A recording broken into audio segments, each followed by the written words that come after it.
Hello everyone, Assalamu alaikum. This is Sonia new blog. Welcome back to my new another video. তে চলে আসলাম নতুন আরেকটা blog নিয়ে, ফুল ভিডিওটি দেখতে থাকো। আমার আব্বু আমাদের চায়না দুয়ার থেকে মাছ ধরে নিয়ে আসছে, সেগুলো আমার আম্মু কাটতেছিল। আমি পাশে বসে থেকে দেখতেছিলাম আম্মু কত সুন্দর করে টাকি মাছ কাটতেছে।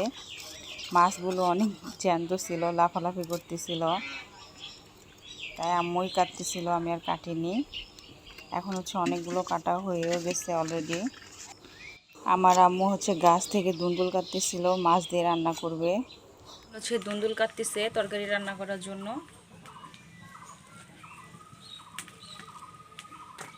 পেঁয়াজ মরিচ কেটে রাখছি, দুন্দুল কাটা হয়ে গেছে। এখন জামিলা কলা কাটতেছে, কলা পাতুরি করব সরিষা দিয়ে। আমি তোমার কি হই? জান পাখি। Oh my God. এখন ভাত বসিয়ে দিছি চুলায়। মাটির চুলায় রান্না করার মজাটাই আলাদা। হয়ে গেছে, এখন দুন্দুল কাটাও হয়ে গেছে, পেঁয়াজ মরিচ কেটে ফেলছি। এখন এগুলো ধোবো।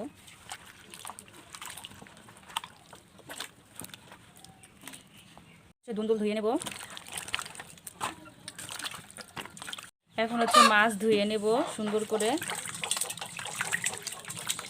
ধোয়া হয়ে গেছে। এই মাছ কলা পাতুরি করব, তার জন্য সরিষা বেটে নেব।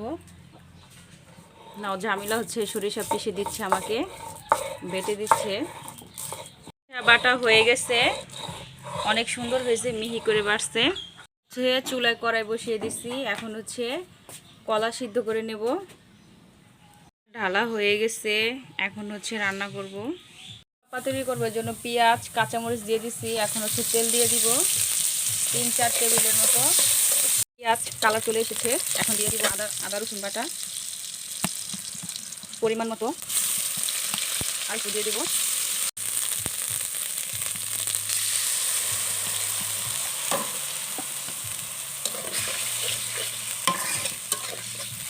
হলুদ গুঁড়া দিয়ে দিব 3 চামচ দিলাম। কষানো হয়ে গেছে, এখন দিয়ে দিব সরিষা বেটে রাখছিলাম, সেটা দিয়ে দিব।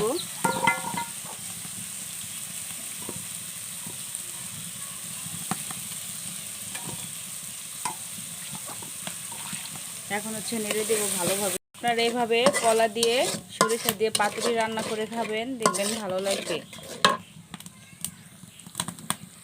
এখন ভালোভাবে মশলা ভাজা হয়ে গেছে।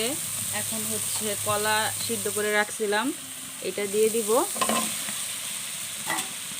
এখন ভালো করে নেড়ে দেব। আমার ভিডিওটি ভালো লাগে তাহলে সোনিয়া নিউ ব্লগ চ্যানেলটি সাবস্ক্রাইব করবেন, বেল বাটন অন ক্লিক করবেন, যাতে আমি নতুন ভিডিও ছাড়ার সাথে সাথে নোটিফিকেশন চলে যায়, আর একটা লাইক দিবেন। এখন কলা কষানো হয়ে গেছে, এখন এটার ভিতরে পানি অ্যাড করে দেব।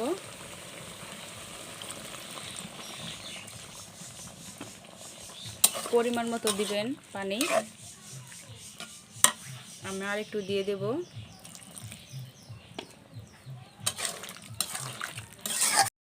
ঢাকনা তুলবো। এখন তরকারি এখন হয়ে গেছে, এখন বাটিতে ঢালবো।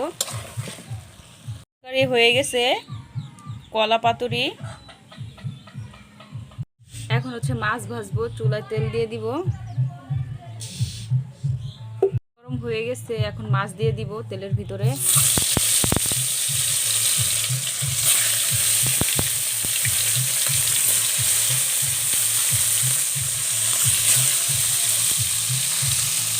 মাছ ভাজা হয়ে গেছে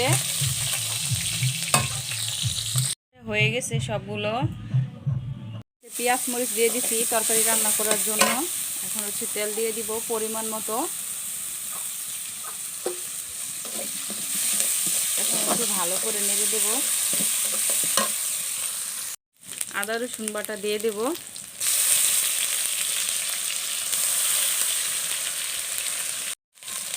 পানি দেব, হলুদ গুঁড়া দেব 4 চামচ দিয়ে দিলাম হলুদ গুঁড়া। এখন দেব মরিচ গুঁড়া দিয়ে দিলাম।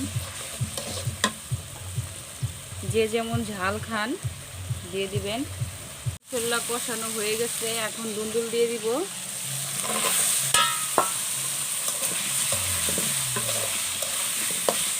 এখন হচ্ছে ভালো করে নেড়ে দেব।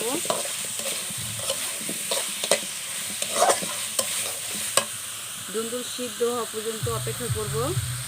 দুন্দুল সিদ্ধ হয়ে গেছে, এখন হচ্ছে ঢাকনা তুলে দেব। ধোঁয়া হচ্ছে অনেক, এখন হচ্ছে পানি অ্যাড করে দেব।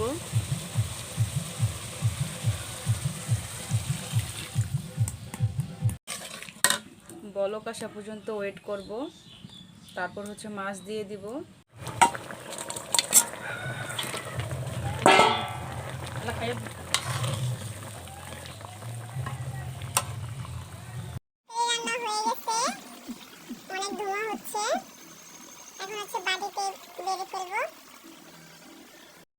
তরকারি রান্না হয়ে গেছে, বাটিতে ঢেলে ফেলছি। আমার ভিডিওটি যদি ভালো লাগে তাহলে আমার চ্যানেলটা সাবস্ক্রাইব করবেন, বেল বাটন অন ক্লিক করবেন, আর একটা লাইক দিবেন।